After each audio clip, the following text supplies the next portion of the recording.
गीबत में सबसे आगे ये औरत की जात है, चुगली तो इनके सामने बस दाल भात है। गीबत में सबसे आगे ये औरत की जात है, चुगली तो इनके सामने बस दाल भात है। सीने में इनके दीन की अजमत नहीं रही, फातिमा से अब कोई औरत नहीं रहे। दुनिया में औरतों की कोई इज्जत नहीं रही, फातिमा से अब कोई औरत नहीं रहे। उमर की बेटी है, हफ्सा नाम है, नबी की बीवी है। उमर की बेटी है, नबी को नाराज कर दिया, नबी ने तलाक दे दिया। उमर आए, हाथ जोड़ करके माफी मांगने लगे कि या रसूल अल्लाह, गलती मेरी बेटी ने की है, माफी मैं मांगता हूं, मेरी बेटी को माफ कर दीजिए।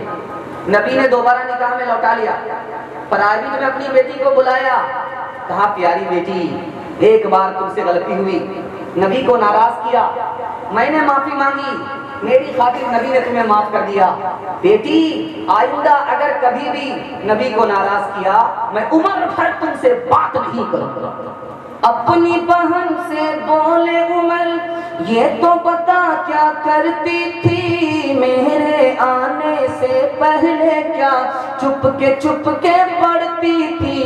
बहन ने जब कुरान पढ़ा, सुन के कलामे पाके खुदा, दिल ये उमर का बोल उठा, ला इलाहा इल्लल्लाह। चौथी मिसाल ला रहा हूं, तबीयत से आप सुन रहे हैं, उम्मीद नहीं थी, अल्लाह आपकी दुनिया भी बनाया, आपका दीन भी बनाया। नमूना देने के लिए जा रहा हूं, बगदाद में बाप अपनी बेटी को, जवान बेटी को शादी के बाद रुखसत कर रहा है, प्राइवेट में बुलाया, बेटी को क्या नसीहत की है, अगर आपने इसकी हिफाजत कर ली तो आपकी बेटी भी ससुराल में आबाद रहेगी। नमूना देने के लिए जा रहा हूं, बेटी को बुलाया प्राइवेट में कि मेरी प्यारी बेटी ससुराल जा रही है, बाप के घर को जानती हो, ससुराल को जानती नहीं हो। बेटी कान खोल करके मेरी नसीहत याद रखो, सुनो, उम्र भर ये नसीहत तुम्हें काम आए। बेटी ससुराल जा रही हो, रानी मत बनना, नौकरानी बन जाना।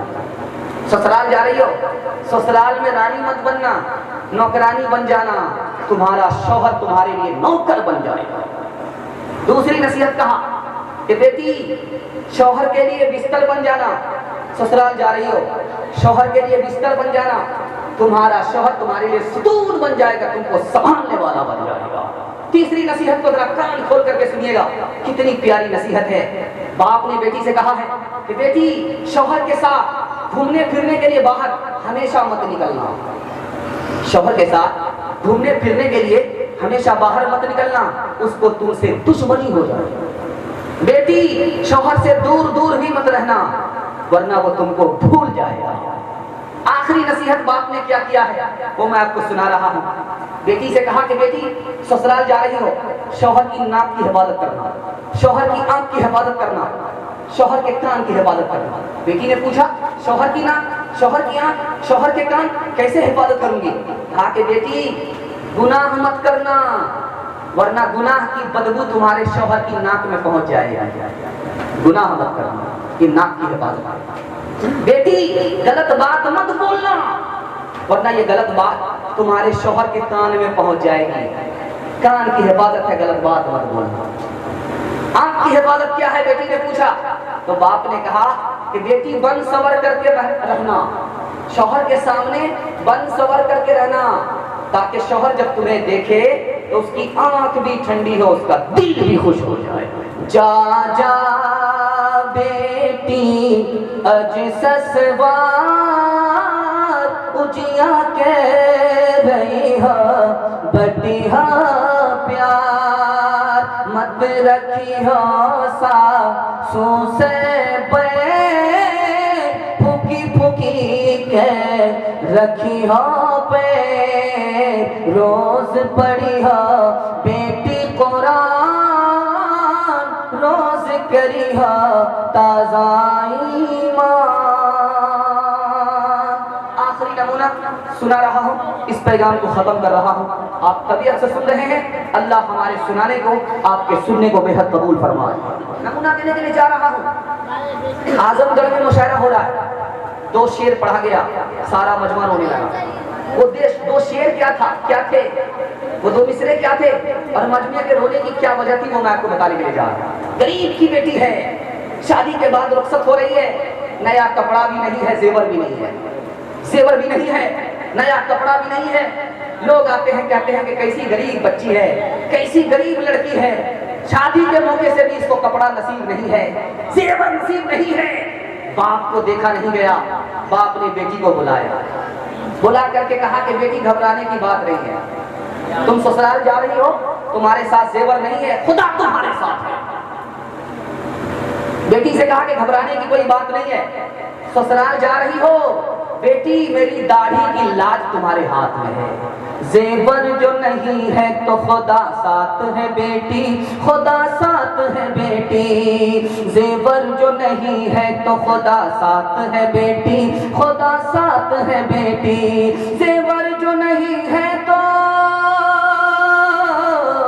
जेवर जो नहीं है तो खुदा साथ है बेटी। लाजिस मेरी दाढ़ी की तेरे हाथ है बेटी, तेरे हाथ है बेटी। ये तो दुल्हन के हवाले से पैगाम था, खत्म हो गया। दुआ कीजिए अल्लाह दुल्हन को भी कबूल फरमाए और दुल्हन के लिए इस पैगाम को भी कबूल फरमाए। दूल्हा के वास्ते जो कल नौशा आएंगे उनके वास्ते पैगाम दे रहा हूँ। आप लोग सुनने के लिए तैयार हैं? गलती से बूढ़े लोग हाथ मत उठाइएगा, आपकी दोबारा शादी होने वाली नहीं। हाँ, जन्नत में होगी। नमूना देने के लिए जा रहा हूँ। हजरत उमर ने एक आदमी से नसीहत की कि मियाँ बीवी में कभी झगड़ा नहीं होगा। इलाज बताने के लिए मैं जा रहा हूँ। मियाँ बीवी में कभी झगड़ा नहीं होगा। हजरत उमर ने कहा बीवी के 4 एहसान को अगर याद रखोगे कभी झगड़ा नहीं होगा।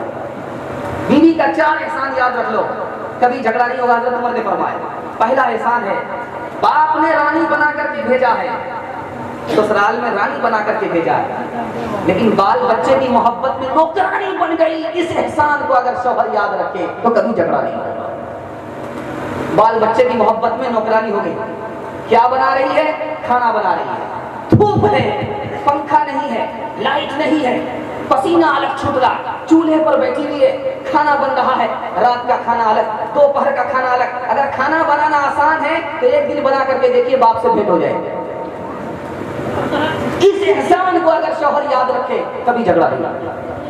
दूसरा एहसान औरत का, रानी बन करके आई थी, बाल बच्चे की मोहब्बत में भंगन हो गई, पखाना भी काट रही है, पेशाब भी काट रही है। शौहर के बच्चे के बाप को पेशाब से बदबू आ रही है, पेशाब की बदबू आ रही, भाग रहा है, पखाने की बदबू आ रही है, भाग रहा है। औरत का हाल है, ठंडी का जमाना है, बच्चे ने पेशाब कर दिया, सूखे में बच्चे को सुला रही है, पेशाब में खुद सो रही है। इस एहसान को अगर याद रखेंगे कभी झगड़ा नहीं। तीसरा नमूना दे रहा हूं कि जब आती है लड़की ससुराल तो शौहर का भी कपड़ा धोती है, बच्चे का भी कपड़ा धोती है, पखाने वाला कपड़ा होता है, पेशाब वाला कपड़ा होता है, सबको धोती है। कभी गाली नहीं बोलती, कभी नाक नहीं धोती है, कभी सर नहीं पटकती है, मोहब्बत में धो रही है। शौहर का कपड़ा धो रही है, शौहर का कपड़ा धो रही है, बाल बच्चे का कपड़ा धो रही है, सबका कपड़ा धो रही है। बाल बच्चे की मोहब्बत में, शौहर की मोहब्बत में धोबन बन गई। इस एहसान को अगर याद रखेंगे कभी झगड़ा नहीं होगा। आखिरी एहसान बताने के लिए जा रहा हूं। जब बीवी आती है ससुराल तो शौहर चला जाता है दिल्ली पंजाब, दिल्ली पंजाब चला गया। अब 6 महीने के बाद लौट करके आ रहा, कमा करके आ रहा, सीजन काट करके आ रहा है। जिस हाल में घर को छोड़ करके गया था उसी हाल में घर को पा रहा है। बीवी घर की भी हिफाजत कर रही है, बच्चे की भी हिफाजत कर रही है। शौहर की मोहब्बत में, बच्चे की मोहब्बत में चपरासन हो गई। इस एहसान को अगर याद रखेंगे कभी झगड़ा नहीं होगा। माना के सितमगर है, जालिम है, कातिल है, सौ खूबियां फिर भी है इस दुश्मन जानी में, सौ खूबियां फिर भी है इस दुश्मन जानी में।